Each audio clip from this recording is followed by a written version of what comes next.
The morning sun slowly rose above the mountains, painting the sky with shades of orange and gold. The forest awakened as birds filled the air with cheerful songs. Animals emerged from their homes, grateful for another day of life. But among all the creatures in that beautiful forest, there was one bird who couldn't appreciate the sunrise. A lonely black crow sat silently on the branch of an old oak tree. He watched the other birds fly through the sky, yet his heart felt heavier than his wings. Every day, he searched for food, drank from the clear streams, and flew wherever he wished. He had everything he needed to survive, yet he believed life had treated him unfairly. Whenever he looked into the water and saw his reflection, disappointment filled his heart. My feathers are black. My voice is harsh. No one admires me. If only I were born differently. As he sat there drowning in his thoughts, an old monk slowly walked through the forest carrying nothing but a wooden staff and a small cloth bag. The monk had spent decades traveling from village to village, teaching people that peace does not come from changing the world, but from changing the mind. As he passed beneath the tree, he noticed the unusually quiet crow.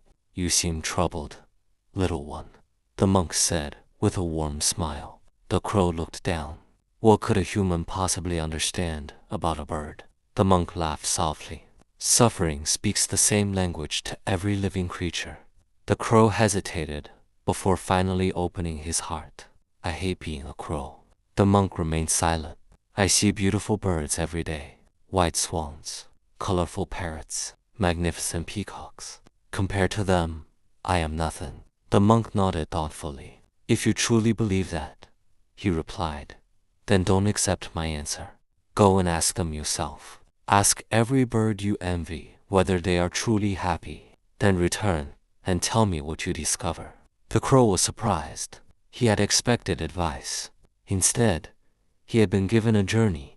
Without another word, he spread his wings and flew away. Hours later, he reached a peaceful lake where a graceful swan floated effortlessly across the water. The crow landed nearby. "I have searched for you," he said. The swan smiled kindly. "What brings you here?" "I believe you must be the happiest bird in the world. You are elegant. Your feathers shine like snow. I would give anything to look like you." The swan lowered her head. "I once believed beauty was enough, but one day I met the parrot. He carries many colors, while I have only white. People stop and admire him everywhere. If only I were like him." The crow blinked. "You envy the parrot?" The swan nodded. "Every heart imagines someone else has more." The crow thanked her and continued his journey. Near a lively village, he found the parrot entertaining children. Everyone laughed as the colorful bird repeated funny words. When the crowd disappeared, the crow approached him. "You must be the happiest bird alive."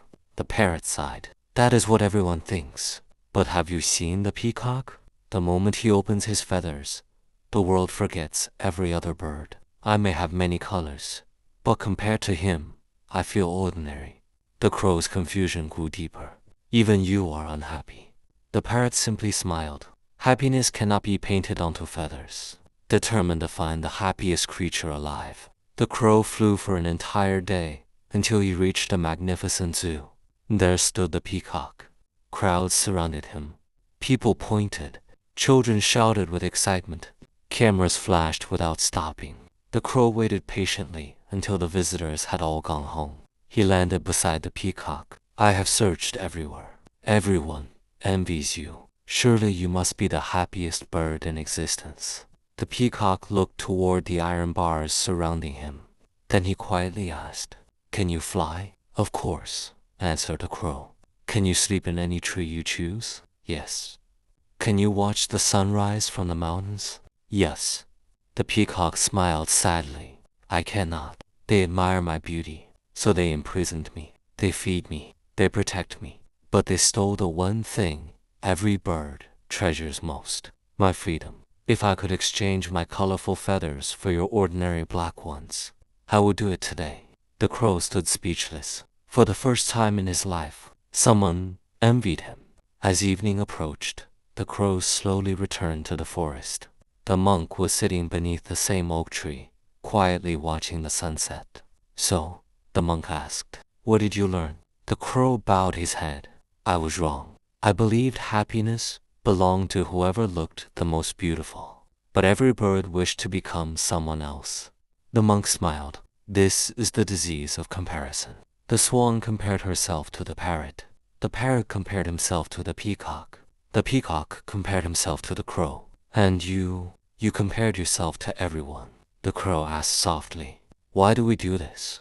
The monk picked up a small cup and filled it with water from a nearby stream. Look into this cup. The crow saw his reflection. The monk gently stirred the water. The reflection disappeared. When the mind is disturbed, the monk said, you cannot see yourself clearly. You only see what others have. But when the mind becomes still, the water settled. The reflection returned. You finally recognize your own value. The crow remained silent. The monk continued. Gratitude is not pretending life is perfect. It is recognizing that what you already have may be exactly what someone else is praying for.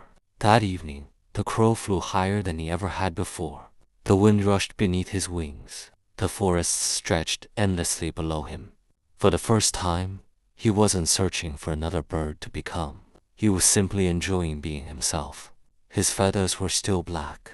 His voice was still rough. Nothing about his appearance had changed, but everything about his heart had. Years later, the animals of the forest noticed something remarkable. The crow had become one of the happiest birds they had ever seen.